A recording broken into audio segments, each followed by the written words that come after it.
Hello friends, हम पंचायती राज के विषय में, स्थानीय स्वशासन के विषय में चर्चा कर रहे थे, जिसमें हमारा पहला लेक्चर देखा है आपने।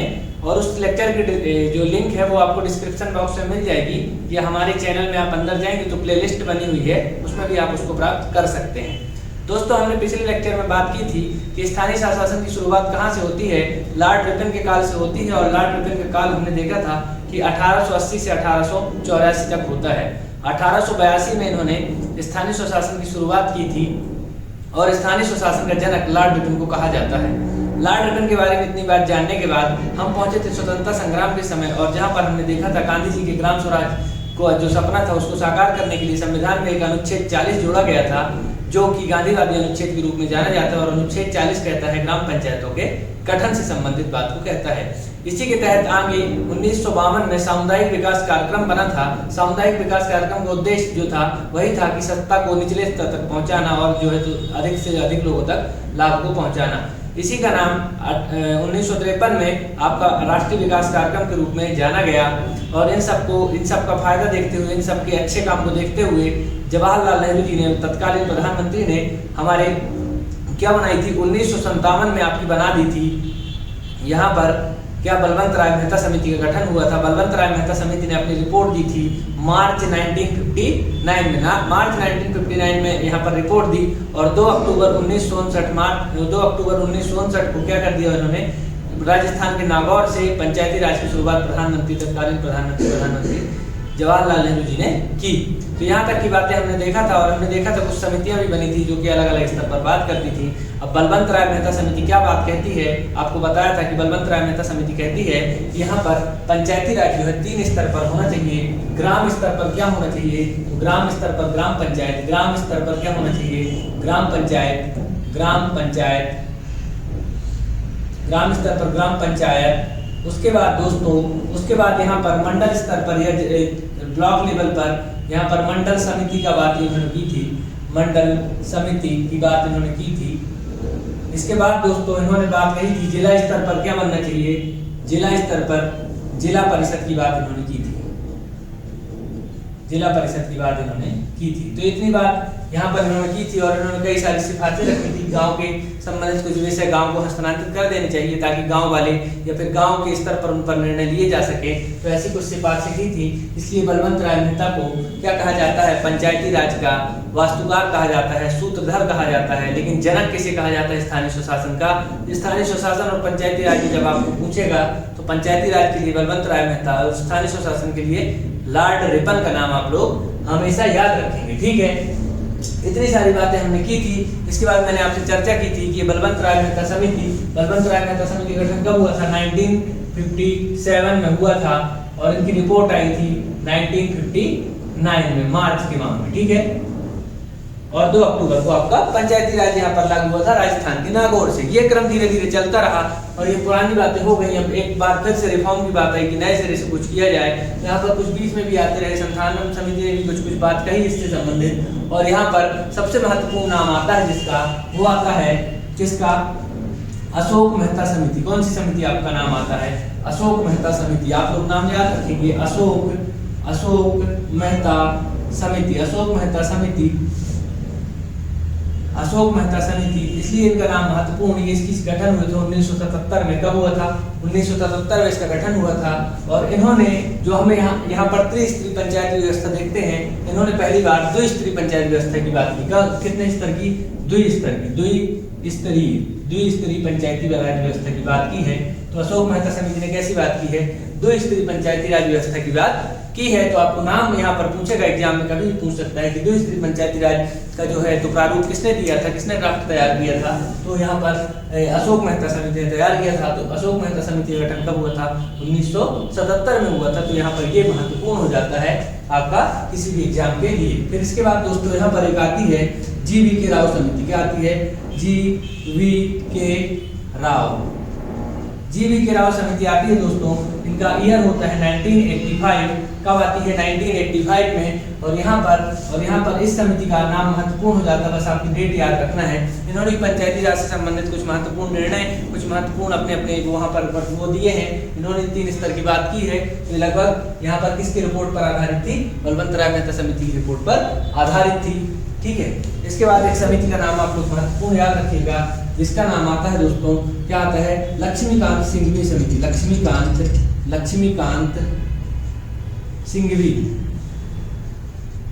लक्ष्मीकांत सिंघवी समिति का गठन होता है दोस्तों 1986 में। और ये यहाँ पर महत्वपूर्ण हो जाता है क्योंकि इन्होंने सर्वप्रथम क्या किया?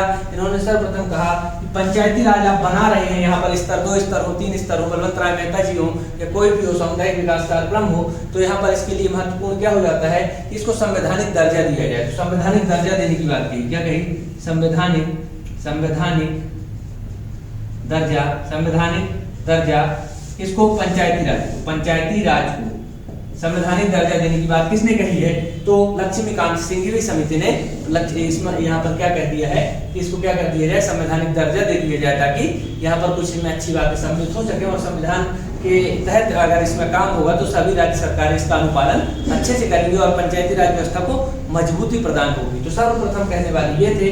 और यहाँ पर थुंगन समिति का भी नाम आता है। थुंगन समिति का नाम आप लोग याद रखेंगे। इसका गठन 1988 में हुआ था, 1988 में। और इनके कहने पर इन्होंने जो दिया संवैधानिक दर्जा, देखिए संवैधानिक दर्जा की बात दोनों ने कही है, लेकिन इनके कहने पर इन्होंने जो ड्राफ्ट तैयार किया है तो थुंगन समिति के कहने पर जो है तो क्या है, यहाँ पर उसको पंचायती राज को संवैधानिक दर्जा देने की बात जो हुई उसकी पुष्टि यहाँ से होती है। और लेकिन सर्वप्रथम अगर किसी ने बात कही है तो कौन है? लक्ष्मीकांत सिंघवी समिति ने इस बात को कहा है। तो ये चीजें आपको याद रखनी होती हैं, ये फैक्चुअल इन्फॉर्मेशन होती है जो आपको याद रखनी होती है। तो यहाँ पर फैक्चुअल कौन सी की? यहाँ पर बलवंत राय मेहता समिति का गठन 1957 में, इसकी रिपोर्ट 1959 में, उसके बाद अशोक मेहता समिति 1977 में, उसके बाद आपकी यहाँ पर जीवी के राव समिति कब आती है? 1985 में। और उसके बाद यहाँ पर आती है लक्ष्मीकांत सिंघवी समिति और वो आती है 1986 में। और उसके बाद एक समिति आती है जिसका नाम है थुंगन समिति और 1988 में। सबकी महत्वपूर्ण बातें जो है वो मैं यहाँ पर लिख चुका हूँ। ये आपके प्रारंभिक परीक्षा या वनडे एग्जाम के दृष्टिकोण से ये इन्फॉर्मेशन बहुत होती है जो यहाँ पर पूछ ली जाती है। ये एक चीज है, यहाँ पर अंदर घुस के कोई बहुत महत्वपूर्ण प्रश्न आपसे नहीं पूछे जाएंगे, बस ये आपको समिति का नाम याद रखना होगा क्योंकि जो महत्वपूर्ण प्रश्न आते हैं वो आते हैं जो हम आगे बात करने जा रहे हैं पंचायती राज अधिनियम से। क्या है? पंचायती राज अधिनियम से। तो पंचायती राज अधिनियम ये अधिनियम आता है दोस्तों, पंचायती राज अधिनियम आता है। पंचायती राज अधिनियम से संबंधित जब आपके पास प्रश्न आता है तो यहाँ से सारे प्रश्न उठने की बात होती है। ये कब आया, कैसे आया और क्यों आया? आप जानते हैं यहाँ पर 2 समितियां ऐसी आई जिन्होंने पंचायती राज को संवैधानिक दर्जा देने की बात कही है। तो संवैधानिक दर्जा देने की अगर बात कही है तो थुंगन समिति की अनुशंसा को यहाँ पर लागू कर दिया जाता है। और बात इन्होंने भी रखी है लक्ष्मीकांत सिंघवी समिति ने। तो आप जानते हैं नरसिम्हा राव जी की सरकार होती है, 91-92 का समय रहता है और 92 में एक बार आमूलचूल परिवर्तन आता है और पंचायती राज अधिनियम 1992 में क्या हो जाता है? पारित हो जाता है। क्या हो जाता है? पारित हो जाता है। कब हो जाता है? 1992 में। बहुत महत्वपूर्ण तारीख है, कब है? 1992 में। और ये लागू होता है। लागू कब से होता है? लागू आपको याद रखना है 24 अप्रैल 1993। कब? 24 अप्रैल 1993। हमेशा के लिए आप इसको याद कर लीजिए, 24 अप्रैल 1993 को लागू होता है पंचायती राज अधिनियम। दोनों डेट महत्वपूर्ण है, दोनों आगे पीछे किसी भी क्रम में पूछी जा सकती है कि पंचायती राज अधिनियम कब पारित हुआ। यहाँ पर 1992 में और लागू कब हुआ? तो 24 अप्रैल 1993 को। 24 अप्रैल 1993 को लागू हुआ और 24 अप्रैल के दिन पंचायती राज दिवस प्रतिवर्ष मनाया जाता है, पंचायती राज दिवस। ठीक है। तो यहाँ पर उसका कारण भी है क्योंकि 24 अप्रैल को पारित हुआ है, तो 24 अप्रैल को पंचायती राज दिवस हर साल मनाया जाता है। तो ये चीजें महत्वपूर्ण हो जाती हैं। फिर ये 24 अप्रैल को जो पारित हुआ इस पर धीरे धीरे आगे बढ़ते जाते हैं। तो ये जब पारित हो गया, लागू हो गया, तो अभी राज्यों की जिम्मेदारी है कि अपने अपने राज्य में इसको चालू किया जाए। और जो पंचायती राज है, पंचायती राज अधिनियम ये किस सूची में सम्मिलित किया गया? तो ये राज्य सूची में शामिल किया गया, राज्य सूची में। इसमें राज्य सूची में शामिल किया गया। तो राज्य सूची का विषय हो जाता है, यहाँ पर राज्य सूची का विषय है। ठीक है। और राज्य सूची का विषय आपको पता है कि राज्य सूची, संघ सूची और समवर्ती सूची संविधान में सम्मिलित है। और हर की जो अपने यहाँ संविधान में जो भी बात बनती है उसको किसी न किसी लिस्ट में डाल दिया जाता है, या फिर अगर वो अवशिष्ट लिस्ट में है तो उस पर क्या है केंद्र कानून बनाता है, संघ कानून बनाता है। तो यहाँ पर अब क्या आ गया है, पंचायती राज अधिनियम की अगली बात होती है। पंचायती राज अधिनियम किस सूची का विषय है, तो आप बताएंगे कि राज्य सूची का विषय है, ठीक है ना। तो राज्य सूची का विषय है, किसका विषय है, राज्य सूची का, राज्य सूची का विषय तो है दोस्तों। और इसमें कहां पर अमेंडमेंट किया गया, कौन सा संविधान संशोधन था, तो 73वां संविधान संशोधन, 73वां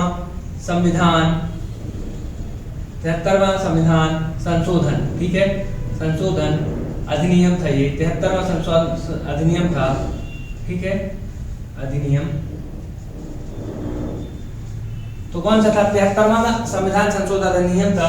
और यहाँ पर राज्य सूची का विषय था, कब पारित हुआ, 1992 में, लागू कब से हुआ, 24 अप्रैल 1993 से। इतनी सारी बातें आपके सामने हैं। इसके लिए संविधान में क्या किया गया, 11वीं अनुसूची जोड़ी गई, 11वीं अनुसूची जोड़ी गई, और उस अनुसूची में 29 विषय जोड़ दिए गए।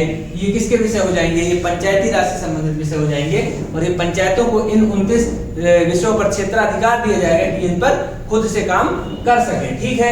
यहाँ पर ये जोड़ा गया। और अनुच्छेद 243 जो पहले से विद्यमान था, अनुच्छेद 243 जो कि विद्यमान था, तो इसमें एक्सटेंशन करके 243 ए से ओ तक के नए अनुच्छेद जोड़े गए। टोटल 16 अनुच्छेद यहाँ पर आपकी पंचायती राज से संबंधित हैं। एक तो 243, और ओ कौन से नंबर पे आता है, तो ओ अगर आप रीजनिंग पढ़ते हैं, नहीं पढ़ते तो गिन लीजिए, ABCD ओ, तो यहाँ पर ओ नंबर आता है 15वां। तो लोग कई बार 15 लिख देते हैं, नहीं 243 भी इसमें है, 243 में परिभाषाओं का वर्णन है, तो 243 और 15 ये, तो यहाँ पर हो जाते हैं टोटल 16 अनुच्छेद हो जाते हैं। शक्ति कहाँ से मिलती है, तो शक्ति मिलती है, इसकी शक्ति कहाँ से मिलती है, संविधान ऐसा कैसे कर सकता है, तो अनुच्छेद 40 में पहले से वर्णित था। अनुच्छेद 40 कहां से, अनुच्छेद 40 से इसको ताकत मिल जाती है। अनुच्छेद 40 का उपयोग करके, किस अनुच्छेद का उपयोग करके संसद ने यह अधिनियम बनाया, तो अनुच्छेद 40 का उपयोग करके अनुच्छेद 40 इसको ये ताकत देता है कि आप ऐसा काम कर सके। संविधान में जो भी काम होते हैं वो संविधान के अंतर्गत होते हैं, संविधान में उस बात का वर्णन होता है, तो संसद उस पर कानून बना सकता है। तो अनुच्छेद 40 में चीज वर्णित थी, जैसे आपको कई सारी चीजें आप देखते हैं, ST/SC एक्ट है, तो वो कहां से बना, तो अनुच्छेद 17 उसके लिए ताकत देता है कि छुआछूत का अंत हो, तो छुआछूत का अंत करने के लिए संसद ST/SC एक्ट बनाएगा, ताकि क्या है, ST/SC को उनका अधिकार मिल सके। तो ऐसे करके चीजें बनती हैं। संविधान में सारी चीजों का वर्णन पहले से दिया हुआ होता है। तो संविधान में अनुच्छेद 40 का में वर्णन था, क्या वर्णन था, ये DPSP में आता है, राज्य के नीति निर्देशक तत्व में DPSP में आता है ना। और DPSP कहां से लिए गए हैं, आप लोगों को बताना है, कमेंट बॉक्स में आप कमेंट करके बता दें कि यहाँ पर क्या है, DPSP राज्य के नीति निर्देशक तत्व, directive principle of state policy कहां से लिए गए हैं, तो आप लोगों को ये बताने का फर्ज है कमेंट बॉक्स में। और वीडियो को शेयर और लाइक करने का भी आपका फर्ज है, ताकि सब लोगों तक ये वीडियो पहुंच सके। तो आप लोग इसको शेयर और लाइक जरूर करें, ताकि ये सारी बातें सबको पता चल सके। तो क्या क्या बात यहाँ पर होती है, पंचायती राज अधिनियम कब पारित होता है, 1992 में पारित होता है। लागू कब होता है, 24 अप्रैल 1993 को लागू होता है। इसको सर्वप्रथम लागू करने वाला राज्य कौन सा है,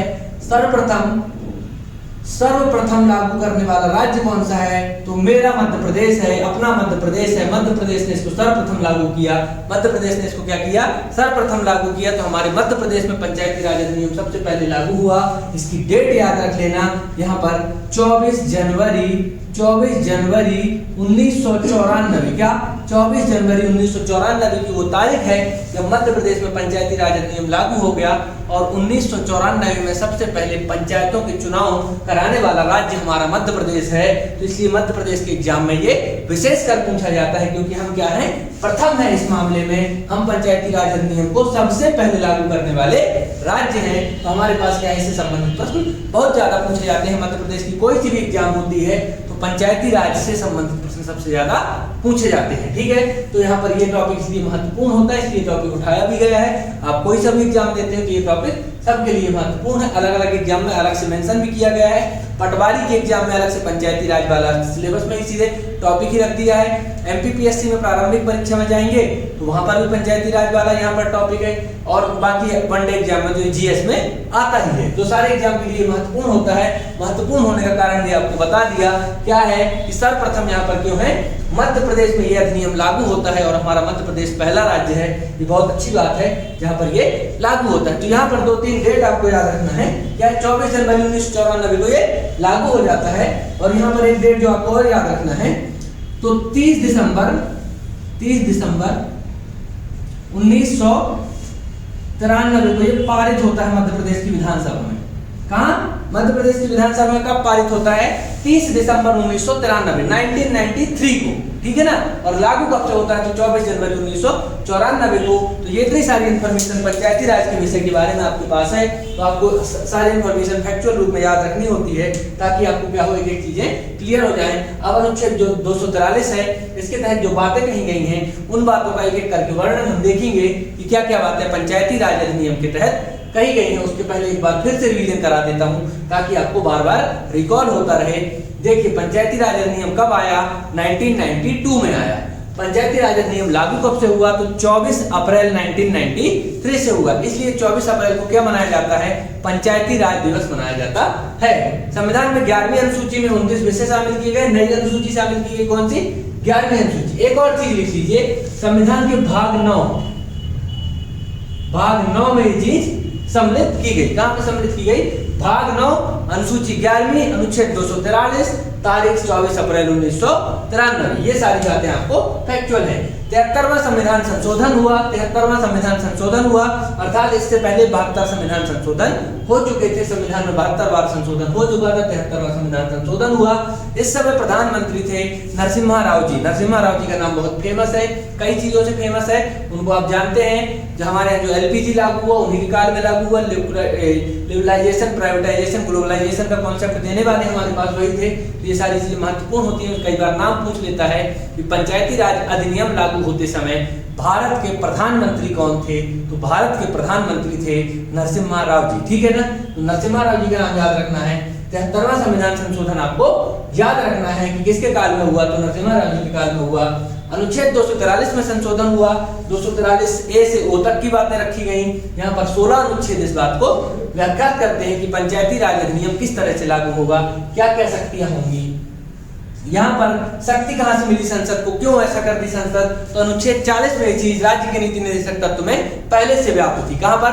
अनुच्छेद 40 में। तो अनुच्छेद 40 भी आपको समझ में यहाँ पर आ गया है। इसके बाद आता है सर्वप्रथम लागू करने वाला राज्य कौन सा है? तो सर्वप्रथम लागू करने वाला राज्य हमारा मध्य प्रदेश, गौरवान्वित मध्य प्रदेश है। तो 24 जनवरी 1994 को इस चीज को यहाँ पर लागू करवाता है।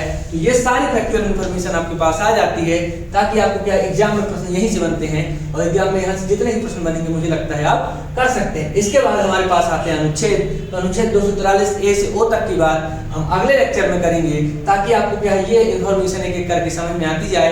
आपको वीडियो अगर समझ में आया है तो वीडियो में कमेंट करके जरूर बताएं अगर ये वीडियो अच्छा लगा है, और वीडियो को लाइक और शेयर करना ना भूलें, और हमारे इस चैनल को सब्सक्राइब करें ताकि आपको आने वाले सारे वीडियोस का नोटिफिकेशन मिलता रहे। बहुत बहुत धन्यवाद।